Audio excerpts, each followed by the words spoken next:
이제 핵심적으로 나눌 얘기가 단열 작업에 대한 얘기잖아요. 내부에 붙인다거나. 붙인다거나 아니면 뭐 스카이텍 뭐 시공을 한다거나. 그러니까 제가 요거를 어떻게 쉽게 설명을 드릴까 제가 생각을 해봤어요. 이런 베란다 문을 여는 것과 베란다를 단열하는 방법. 토치 막 이렇게 불 붙이고 있으면 안 뜨겁죠? 쇠에다 이렇게 불 붙이고 있으면 좀 있으면 뜨겁잖아요. R30을 썼다? 그렇죠. 10년 전 저희 집 공사를 할 때는 돈은 어떻게 알아? 예?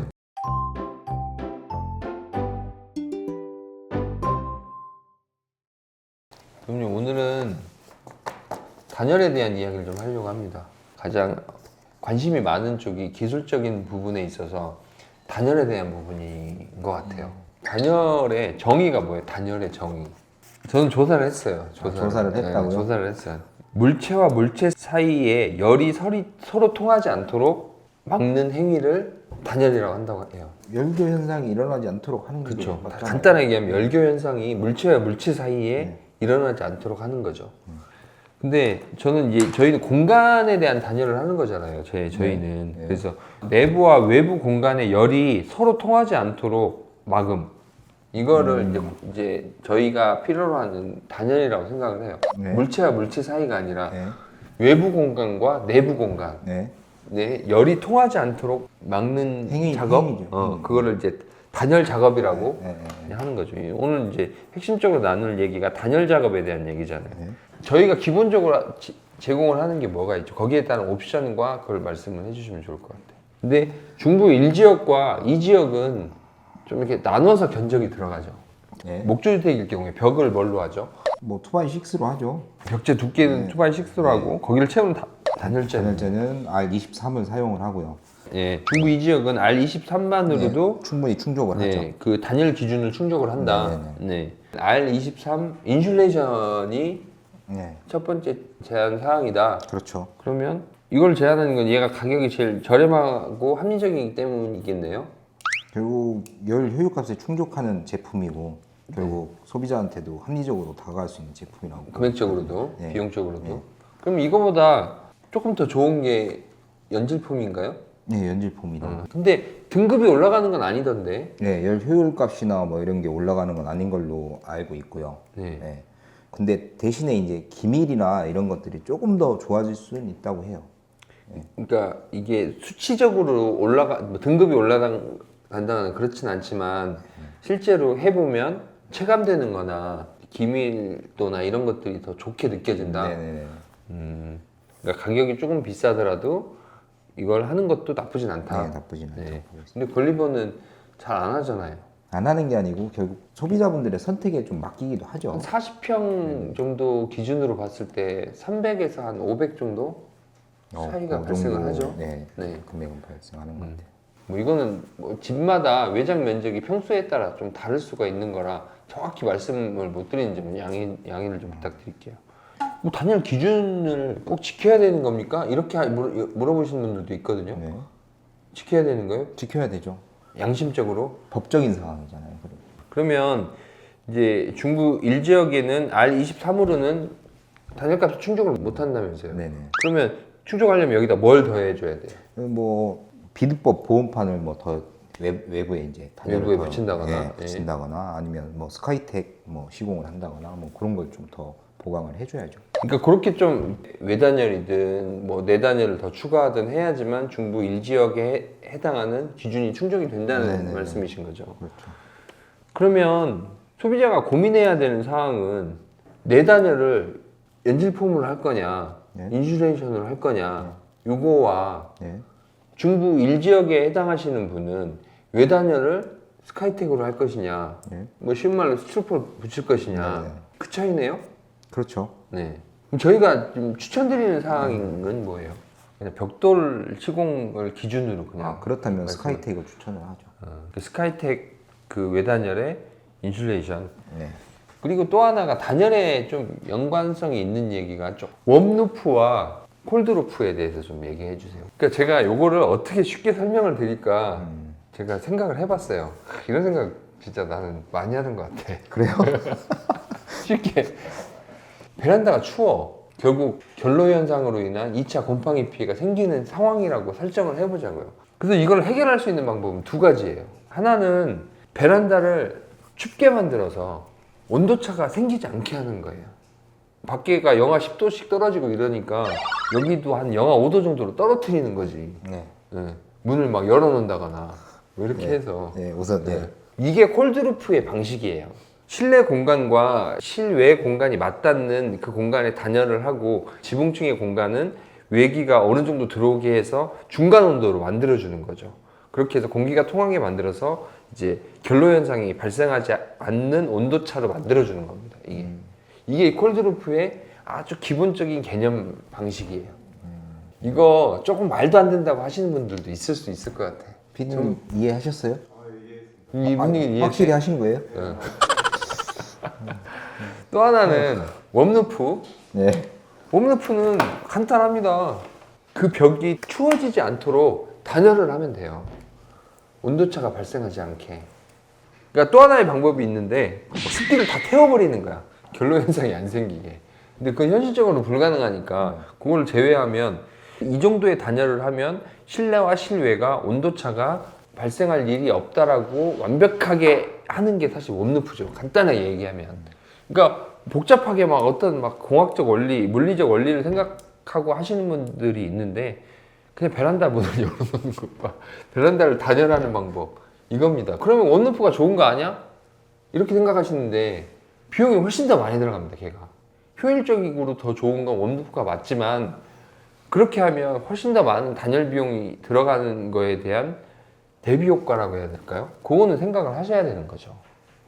그럼 그것도 선택할 수 있는 것들이 많이 있으니까요. 근데 저희가 웜루프를 적용하는 구간이 있죠. 그렇죠. 오픈 지붕이나 네. 뭐 이런 쪽 웜루프를 그러니까 실내와 지붕이 바로 만나고 다른 공기층이 형성될 수 없는 그런 구간은 라프터 벤트를 넣지만 라프터 벤트만으로는 조금 부족할 수도 있다는 생각에 최근에는 방식을 좀 바꿔서 웜루프로 제안을 많이 드리죠. 그리고 뭐 그쪽 구간 연질폼을 사용해서 뭐 벤트 없이 그냥 구간을 형성하는 경우. 그러니까 인슐레이션 넣고 위에다 스카이텍 한 번 더 덮고 막 이렇게 완벽하게 단열을 하는 겁니다.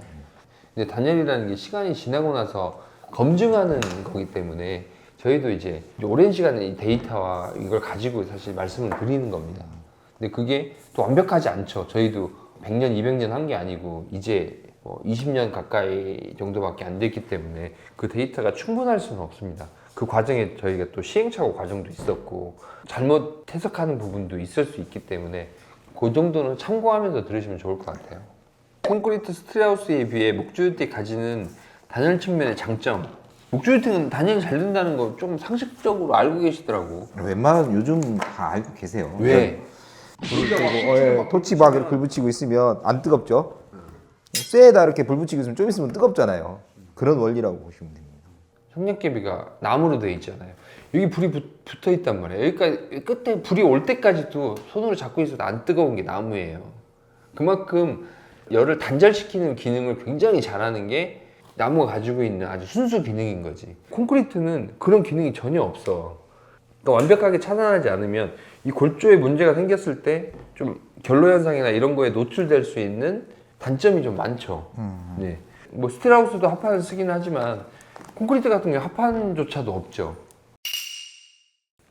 에너지의 소비는 가장 줄이면서 열 손실도 없이 그렇게 이루는 주택이 결국 패시브하우스의 기준으로 보고 있거든요. 예를 들어서 뭐 열교환 순환 장치를 사용을 한다든지 결국 단열은 어쨌든 기본으로 들어가요. 거기에서 요구하는 단열의 이런 값은 조금 법적으로 요구하는 것보다 조금 더 들어갈 수는 있는데, 그리고 지열 냉난방 이런 거 활용하잖아요. 그런 것들을 활용을 해서 이제 시공하는 주택이 패시브하우스라고 기준을 좀 두고 보는데, 결국은 거기에서 오는 문제가 뭐냐면 건축주분들이 생각하실 때 패시브하우스를 하기 위해서는 결국 비용을 좀 더 들여야 된다는 거예요. 그건 선택을 할 수 있는 몫이 되거든요. 그리고 아까 대표님이 얘기하셨던 뭐 단열을 할 때 중부 2지역에 R23을 했는데 나는 좀 우리 집에 단열을 좀 더 잘했으면 좋겠다. 그럼 중부 2지역임에도 불구하고 외단열을 시공사한테 요구하면 그거에 대한 비용만 받고 하면 됩니다. 근데 결국 비용적인 문제가 발생을 한다는 걸 알고 계셔야 되거든요. 그런 거예요. 필딩 하나만 입고 가면 되는데 너무 추울 것 같아서 안에다가 뭐 내복이나 이런 거 하나 더 껴입으면 괜히 불편하기만 하고 돈만 더 들어가고 불필요한 일이 될 수는 있습니다. 근데 중요한 건 그 어떤 의외의 변수에 의해서 날씨가 더 추워졌을 때 춥진 않겠죠. 그러니까 비용에 대한 부분만 이제 건축에서는 감당하면 되는 거라 사실 아주 단순한 문제긴 하죠. 근데 패시브 하우스에 대해서 궁금해 하시고 하시려고 하시는 분들은 당연히 그 부분을 알고 오세요. 또 이렇게 패시브 하우스를 하면 지열 냉난방을 활용하기도 하고 어떤 부분들을 해야 되는데 비용이 얼마 정도 들까요? 뭐 이런 것들을 되게 궁금해 하시고 오시거든요. 패시브 하우스에서 또 활용을 하는 게 뭐냐면 우리 창을 많이 쓰잖아요. 그 창의 복사열 이거를 이제 겨울에 난방으로 활용하는 그런 기준도 있어요. 창이 무조건 작아지진 않네요, 전처럼. 남측 창을 크게 여는 거죠. 창에 이제 들어오는 열 효율값이 또 있어요. 그거에 준하는. 그래서 창을 크게 하고 이런 것들도 겨울철에 따뜻하잖아요. 그것도 패시브 하우스의 정의거든요. 결국엔 보면. 그거는 패시브하우스의 일부 정의인데 여름에 엄청 덥습니다. 창문 많이 하면. 요즘 창문은 단열이 잘 되기 때문에 창문이 커져도 상관없어요.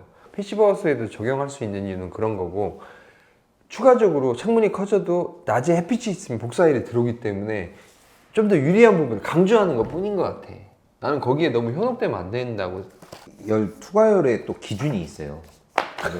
정말 기준이 있습니다. 그거.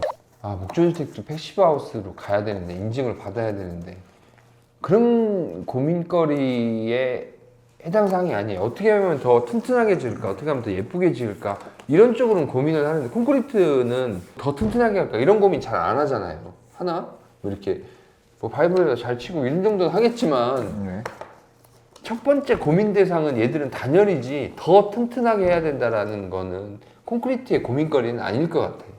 네, 콘크리트는 단열 쪽에 더 이제 문제 해결을 하기 위한 고민을 많이 하다 보니 패시브 주택이라는 게 콘크리트에서 이제 처음에 파생돼서 나온 거죠. 콘크리트 주택은 춥기 때문에 패시브 하우스의 어떤 기준을 가지고 지어야 된다라고 나온 걸로 알고 있거든요, 저는. 단열에 대한 얘기는 좀 보시는 분들이 나는 건립업 견해와 다르다, 어떤 자재를 쓰는 게 좋다, 뭐 이런 이야기보다 사실 단열에 대한 개념을 가지고 어떤 자재를 쓰는 게 좋은지 접근해 보는 게 어떨까, 이 얘기를 좀 하고 싶었어요. 거기에 좀 더 가치를 두고 생각을 하셨으면 좋겠고, 너무 걱정하지 않으셔도 된다, 목조주택은 따뜻하다, 이 얘기는 더 이렇게 포괄적인 어떤 의미를 담아서 말씀을 드리고 싶기도 했고요.